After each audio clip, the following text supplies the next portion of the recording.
Goeiedag, mijn naam is Evan, ik ben migratieprocureur hier in Amerika, en ik wil jou helpen om immigratiewet te verstaan. Now, can I tell you that I spent the majority of my morning watching Malema sit in court, and before we get into this coward, and I mean, just look at him.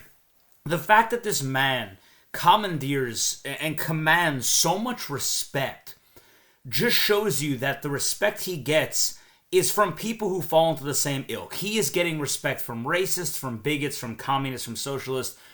No reasonable person can look at this and say that is my commander-in-chief. That is the ultimate example of masculinity, of leader, of man that I want to follow, because he's simply just a coward.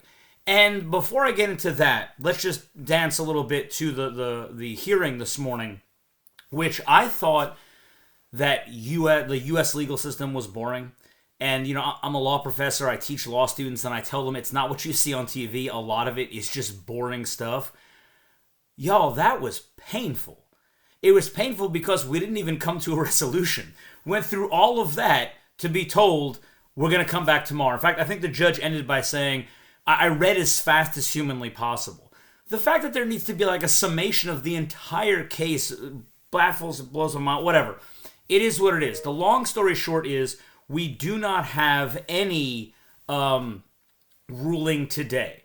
And even though Malema and his bodyguard, I think they said, could face up to 15 years in prison, let's be realistic. Malema's not getting in trouble. He's not going to jail. And even if he does, I find that more insulting than if he simply let off.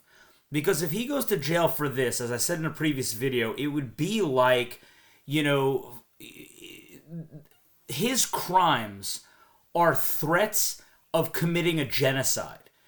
Getting him and calling and advocating for the killing of Afrikaners and other people of white European descent and other minorities in South Africa. To convict him of this gun charge would be the equivalent of convicting Adolf Hitler of tax evasion. That's what I said in the previous video. So I think it's obscene. And again, the fact that, you know, Malema commands so much respect, really when you look at it, who is he getting respect from? The people who follow the same, believe the same thing as him, racist, bigots, communists, socialists, everything which South Africa certainly doesn't need. But going through all this and sitting through all that and watching, you know, his red beret, you know, cronies in the background, the man just looks terrified. Now, I know he knows he's not going to jail. I just think his general disposition is to look like a coward.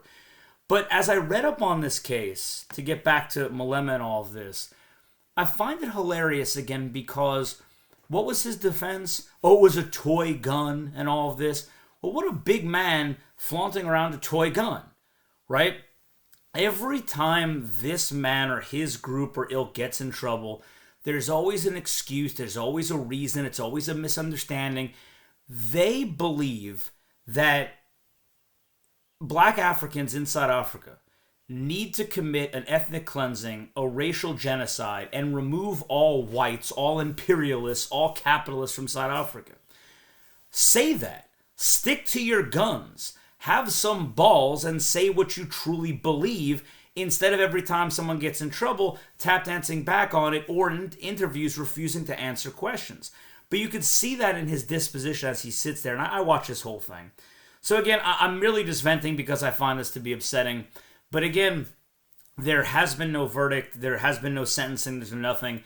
Today was a giant nothing burger. So as we continue to sit here for Malema Jail Watch 2025, which we know will end in nothing, but we can be hopeful. And someone commented and said, you know, so once Malema goes to jail, it means all of us will hold hands and everything will be fine, right? And I said, no, of course not, right? But you're removing one giant cog from the racist, bigoted, calling for genocide machine that is a major political party in South Africa. And there's no chance for any sort of cultural, ethnic, or racial homogeny in South Africa with groups like this existing.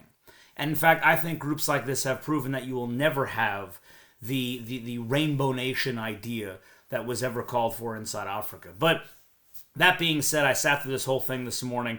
I was expecting to come with different news, but nothing doing. So just a quick update. But Remember, please comment in the comment section. Tell me your stories.